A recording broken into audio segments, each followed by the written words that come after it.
Olá, seja bem-vindo a mais um programa Palavra Aberta. E dessa vez vamos falar sobre um projeto de lei que trata dos programas de milhagem. O deputado Jorge Brás, do Republicanos do Rio de Janeiro, é o relator da matéria no plenário. E sobre as possíveis alterações nesses programas de milhagem, ele conversa agora com a gente. Deputado, seja muito bem-vindo a mais um programa Palavra Aberta. Eu queria lembrar que esse projeto de lei é originalmente do deputado Arnaldo Jordi e depois foi reapresentado pelos deputados Amon Mandel, né, e José Guimarães. E passou por uma comissão e agora está em análise no plenário. Eu percebo que uma diferença importante no projeto uma mudança importante que está sendo discutida é com relação à comercialização, a possível venda dessas milhas. O projeto original proibia a venda dessas milhas, desses ativos, né? Mas o senhor está considerando alterar essa regra para propor que a comercialização continue sendo possível, é isso mesmo? Bom dia, Marcelo. Bom dia, telespectadores, né, aqui do Palavra Aberta. É um prazer e agradeço a oportunidade de estarmos esclarecendo, até porque isso, Marcelo, é muito importante para o nosso país. Ou seja, não se trata de um projeto, né, do Amon, do Guimarães e do... Na verdade, né, hoje nós temos 7 projetos em torno disso, 3 estão tentando ainda que entre nesse pacote, mas não foi aprovado, está ainda liberado pelo presidente. E são 4 projetos, um deles de Celso Russomano e tal, e outros. Então, são 4 projetos que tratam sobre o mesmo assunto. Mas aí, como relator, eu costumo dizer que o relator tem que agir como um professor de física resolvendo uma equação. Ele pega aquilo tudo que quer e, num só, ele adequa os 4. E é isso que, como relator, nós estamos fazendo. E você tem razão, né? De fato, eu defendo essa comercialização. E por que eu defendo a comercialização? É que as empresas não são obrigadas, Marcelo, a dar nenhum tipo de benesse, tanto os cartões de crédito, porque não são só as empresas aéreas, não são só as milhas. O projeto inicial, principalmente do Amon, né, e outros falam sobre as milhas. O problema eram as milhas por causa da 1, 2, 3 milhas. Mas nós temos um sistema de fidelização no nosso país que vão muito além das milhas. Nós temos um sistema varejistas, postos de gasolina, supermercados, tal, etc., que trabalham também com esses tipos de benesse e principalmente o sistema financeiro, os bancos, né, do nosso país, além das empresas aéreas. E por que eu defendo, e no meu substitutivo, eu criei isso abrangente, não só o deles, mais abrangente, porque a lei não pode valer para um pedacinho, para algumas empresas. Ou vale para todas ou não vale, senão se torna inconstitucional. Então, por isso, nós fizemos, né, para todas as empresas que lidam no sistema de fidelização. E, como eu estava dizendo, as empresas não são obrigadas a dar nada, a dar benesse nenhum. Eu fui lá, comprei uma passagem aérea, eu viajei, eu paguei, eu viajei, está tudo certo. Mas se ela resolve me fidelizar, usando-a como exemplo, e resolve me dar algum tipo de benefício para que amanhã eu volte a viajar com ela, primeiro ela não está dando nada, ela está tirando um pouquinho daquilo que eu paguei na passagem, não está tirando nada do bolso dela, então ela não está me dando nada. Mas uma vez ela coloque aquilo à minha disposição, eu entendo que aquilo de fato tem que ser meu. Eu tenho que ter autoridade sobre aquilo de usar, não usar, e aquilo tem que me beneficiar durante um período de tempo. Um dos grandes problemas é que normalmente é feito um contrato através desse regulamento das empresas que só elas sabem, só elas conhecem.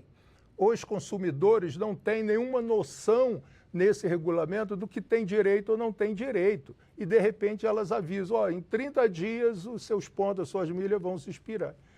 Você se vira, pode fazer isso e aquilo. E é isso que nós não estamos deixando. Nós estamos dizendo basicamente o seguinte, acho eu que isso complementa aí a sua pergunta, estamos dizendo basicamente o seguinte, vocês podem não só dar pontos e milhas, né, em função da pessoa ter usado o seu produto, o seu serviço, mas você pode, inclusive, criar e vender pontos e milhas, porque é isso que elas fazem hoje. Hoje nós temos um sistema não só do consumidor que recebe, mas você pode comprar milhas. Você chega em qualquer empresa dessa e ela vai te vender 30 mil milhas, 100 mil milhas, 1 milhão de milhas. Porque hoje uma grande parte dessas empresas tem funcionado como casas da moeda de ativos paralelos. Entendeu? E aí elas vão vendendo e comprando e tal à vontade. Elas vão continuar podendo fazer. Não estou com o meu substitutivo, Marcelo, impedindo nada. Cada uma cria os seus regulamentos. Mas tem que ser bem claro, o consumidor tem que saber, tem de conhecer as regras e tem que ter autonomia sobre os seus pontos e milhas do jeito que quiser. Para emprestar, para dar, vender, para passar para outros quaisquer. E elas, inclusive, poderão criar pontos e milhas para vender, sem problema nenhum. Só não poderão, para completar, criar pontos e milhas sem mais nem menos. Elas terão de ter contrapartida no sistema financeiro delas. O que o senhor acha da validade das milhas? Que isso também é uma discussão que estava presente no projeto e eu acho que deve chegar lá no plenário.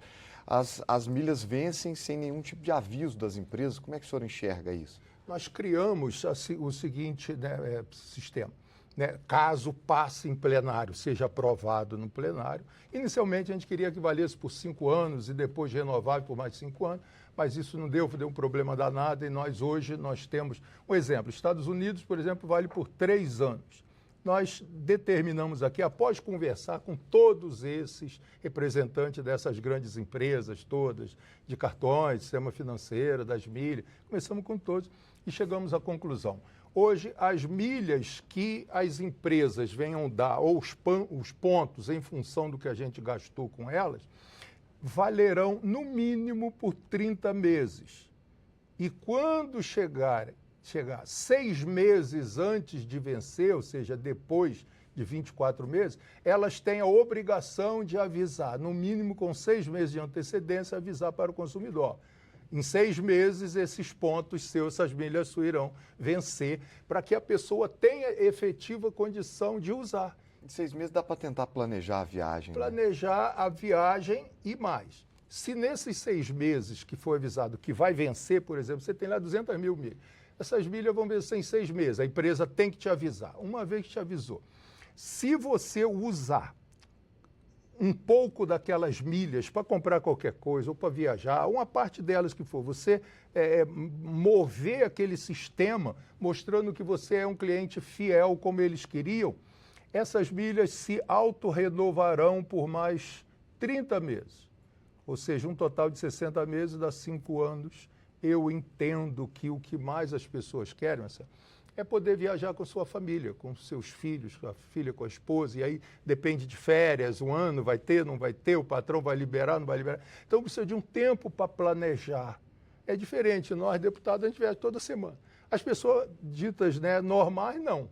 Elas precisam de um tempo. Então essas milhas valerão, no mínimo, por 30 meses, podendo se renovar em caso o consumidor realize alguma atividade com elas nos últimos 6 meses, se renovarão automaticamente. Quando for uma segunda vez, aí acaba de vez. Aí não tem, 30 e mais 30 se for o caso. E caso a empresa venda milhas e venda pontos, é possível que elas criem e vendam. Volto a dizer, ela não pode criar indefinidamente quantos pontos quiserem, quantas milhas quiserem. Elas têm de ter contrapartida financeira no seu sistema patrimonial. Ela precisa botar o dinheiro lá para garantir aquilo.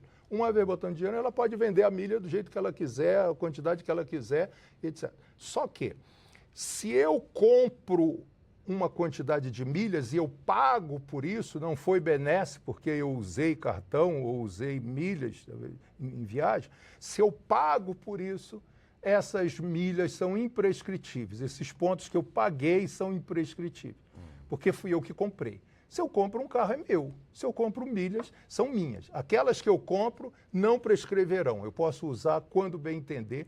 E se essas empresas vierem amanhã a falirem, e se essas empresas vierem a se unirem a outras empresas, elas obrigatoriamente têm que levar esses pontos e milhas que se tornaram ativos se tornam ativos da massa falida dela. Vai para o juiz, volto a dizer, só desses que foram comprados. Esses são imprescritíveis. Os outros são no mínimo 30 meses. Deputado, nosso programa está chegando ao final. Só para a gente ir para as considerações finais, eu queria que o senhor falasse sobre tramitação desse projeto. O projeto ele já está há 1 ano e meio, né, que eu estou como relator desse projeto há 1 ano e meio. Nesse período, a gente tem, Marcelo, conversado, como já comentei isso aqui antes, com todos os grandes interessados do nosso país, com os representantes de todas as aéreas, conversamos com os representantes da Gol, da Latam, da Azul, conversamos com os representantes do Bradesco, do Itaú, toda essa turma, todos. Nós atendemos, conversamos com representantes das federações, do sistema financeiro do país, tudo, absolutamente tudo, durante o tempo que eles quiseram. Ficamos lá à disposição deles, 1 hora, 2 horas, começando. Mas eu digo, agora a gente precisa chegar num equilíbrio. E hoje o que está dependendo, né, só de 2 líderes de partidos, que é do União Brasil, né, que hoje o ministro do Turismo, né, é do União Brasil, então eles estão preocupados, principalmente o ministro, né, do Turismo, que uma vez isso aprovado, né, vai de alguma forma prejudicar, né, o sistema de turismo do país. E o nosso substitutivo não só não prejudica, como melhora todo esse sistema, porque os consumidores poderão, né, realizarem transações com seus pontos e milhas, mas sempre dentro do mesmo sistema da empresa. O consumidor não pode pegar, botar no bolso e levar para casa. Dentro do sistema da empresa, né, ele pode negociar, passar para quem ele quiser, mas dentro do sistema. Se uma pessoa não é do sistema dessa empresa, por exemplo, das aéreas, e quiser adquirir milhas e quiser receber do outro consumidor, obrigatoriamente ele tem que se cadastrar na empresa como para seguir as regras daquele sistema da empresa. É possível fazer fora? É possível, desde que haja acordo entre as empresas. Entendeu? Então, não estamos criando maluquice, muito pelo contrário. Isso irá trazer uma credibilidade ao sistema de fidelização do nosso país, que hoje não tem, por causa do exemplo da 123 Milha e tantas outras que estão aí produzindo, né, ativos como se fossem casas da moeda. Muito obrigado pela entrevista, deputado. Marcelo, eu que agradeço a oportunidade. Melhoras aí na mão também. Obrigado. Eu conversei com o deputado Jorge Braz, do Republicanos do Rio de Janeiro, sobre programas de milhagem. Se você quiser compartilhar esta entrevista, basta acessar a página da Câmara dos Deputados ou procurar pelo nosso canal no YouTube. Muito obrigado pela sua companhia e até a próxima.